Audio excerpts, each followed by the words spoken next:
Tappei has released chapter 24 of Arc 7, and this will be a summary for that chapter. I highly recommend you check out my summary for Arc 7 chapter 23. Anyway, let's get into the video. The banquet was approaching as 5 people sat in the room thinking and contemplating about what was going to happen.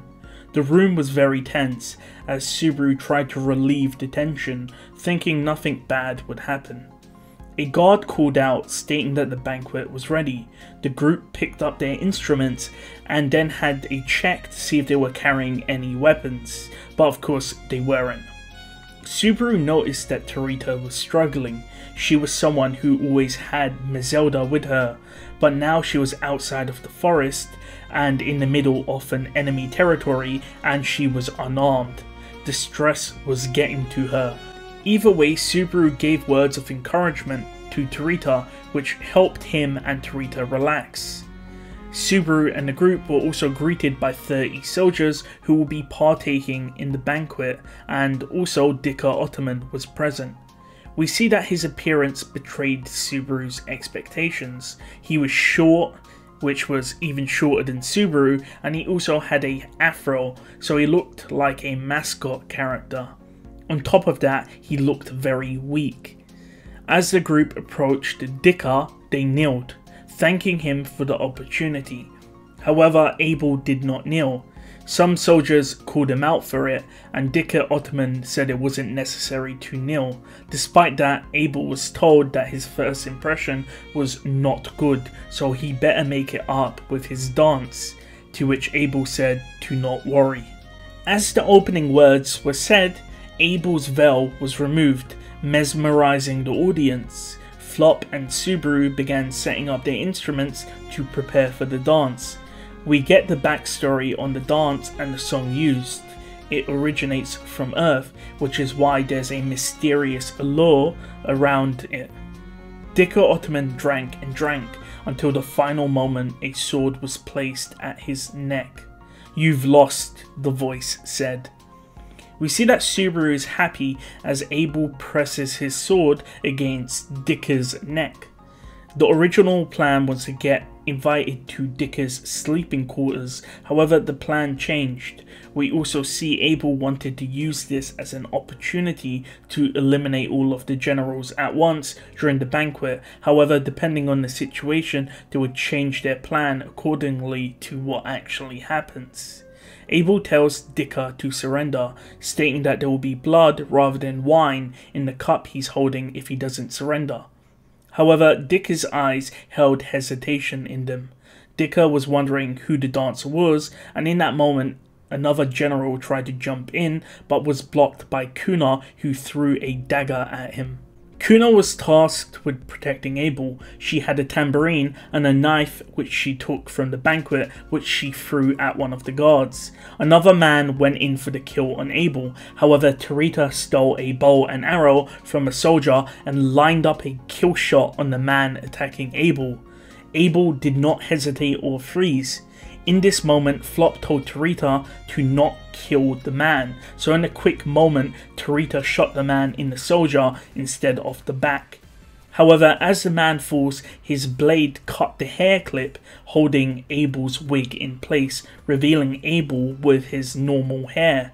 More men tried to converge on Abel, but Dicker Ottoman told him to stop, asking if he yields, would his men be spared.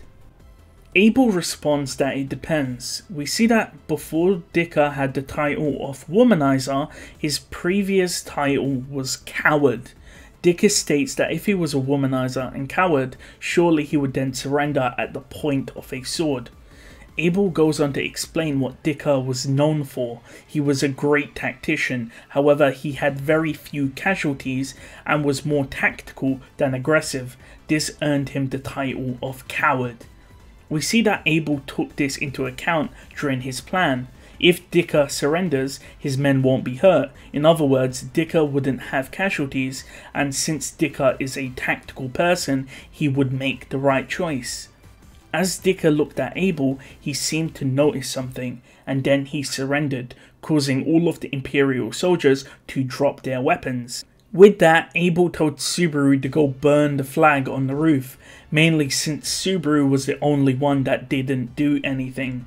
Kuna threw a knife, Torita shot a man with an arrow, and Flop made sure they weren't killed with the arrow, and Subaru just fell on his butt. Subaru went up and burned the flag using a torch which was on a wall. The scene then changes to Todd and Jamal, who saw the city hall and noticed something was wrong. We see that Jamal was worried and Todd was doing patrols. Apparently children were normally smuggled into the city, so Todd was making sure that any attack will be scouted out. He wondered what the black-haired boy would use to capture the city.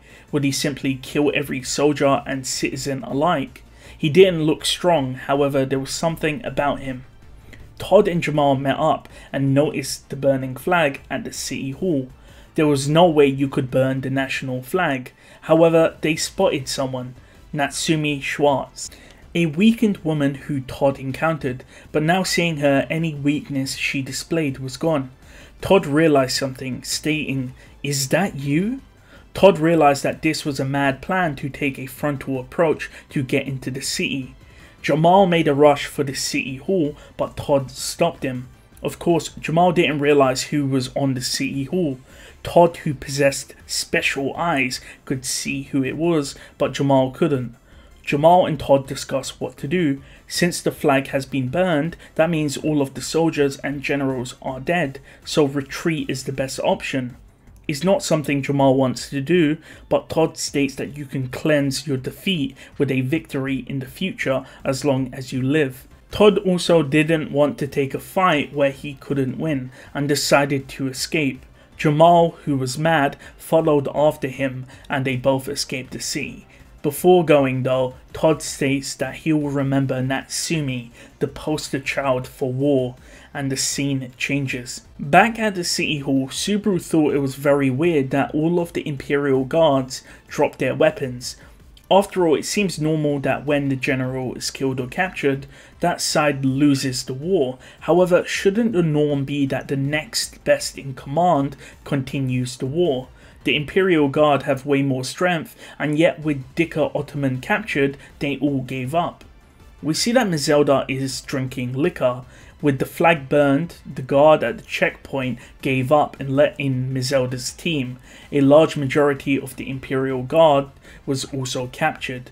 Mezelda gives Subaru words of encouragement for what he accomplished with Abel and slaps him on the shoulder, which does hurt Subaru, but it shows that Subaru had the wisdom to do what the Shudrak couldn't. We see Holly hugging Kuna and the Shudrakians relaxing. Subaru and Rem start talking, and Rem asks if Subaru is okay, and Subaru says he's fine.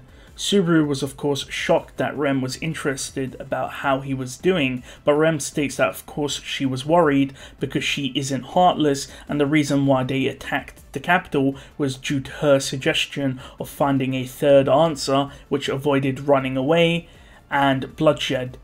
Medium then comes in with Utakata and Lewis on her shoulders and talks about the good job Subaru did. Flop appeared and Medium and Flop hugged. Then Medium started twirling around, which lifted Flop off of his feet, and he spun around with Utakata and Lewis, and they all started laughing. Rem asked him how long he was going to stay dressed up like that, and he should change back into his normal clothes. After all, Flop is back in his male attire. But Subaru was busy burning the flag and welcoming the Shudrakians, so he was busy. Either way, Subaru went to a room in the back, a room that belonged to Dicker Ottoman, but now it belonged to a more arrogant man, Abel. Abel also then points out how Subaru is dressed in his room. We see Abel is back in his normal clothes. Dicker is also kneeling. Subaru wonders if Abel told him, however Abel explains that Dicker caught on before or during the dance and sees Abel as the emperor, hence his kneeling. We see that Dicker chooses to follow Abel and is shocked that Abel knows his name.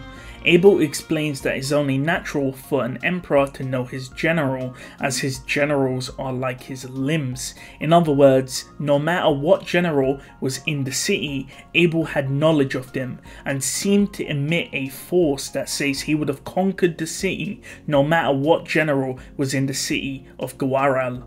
With Dicker Ottoman on Abel's side, that means all of his soldiers from the imperial capital would also join them if they were recalled. However, upon that muttering, Abel barked out commands, telling them to close the city gates.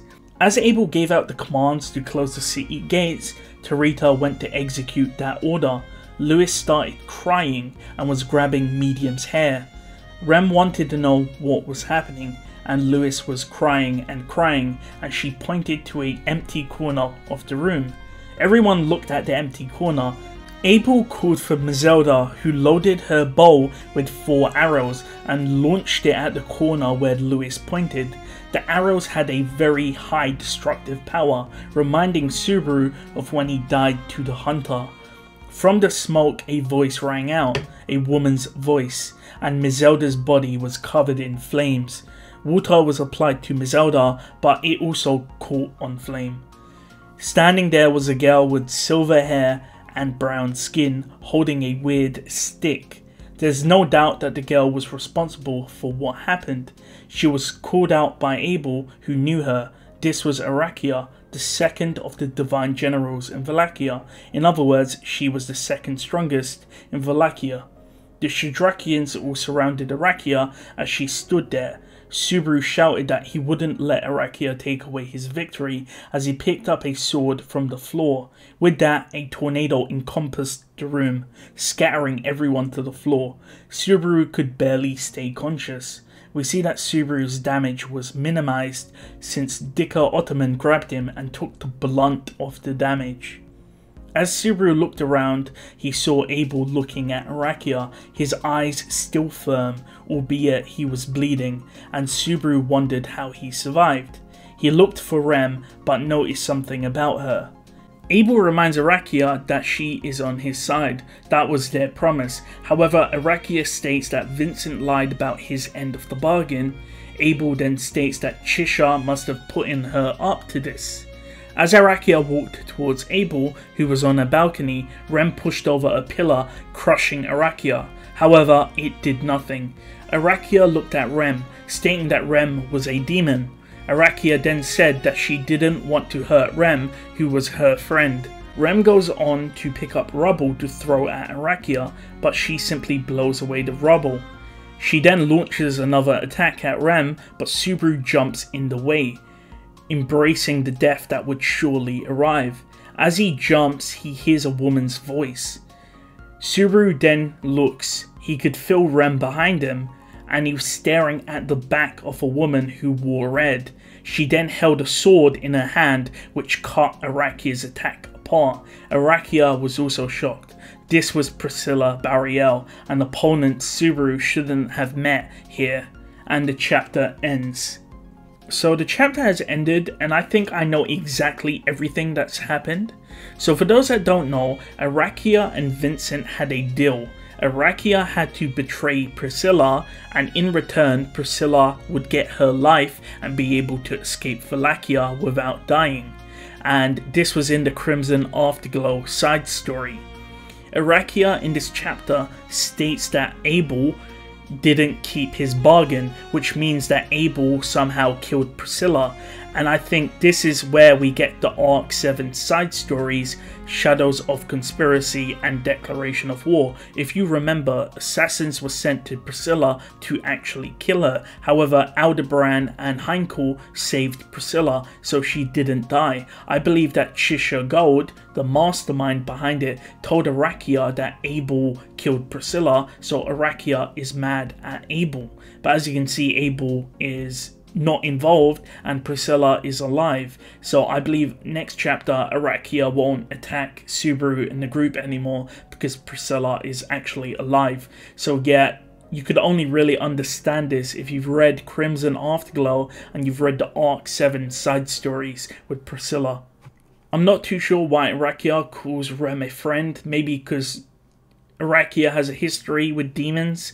Again, I'm not too sure about Arakia's backstory, but it's good to know anyway. We'll see where that actually goes.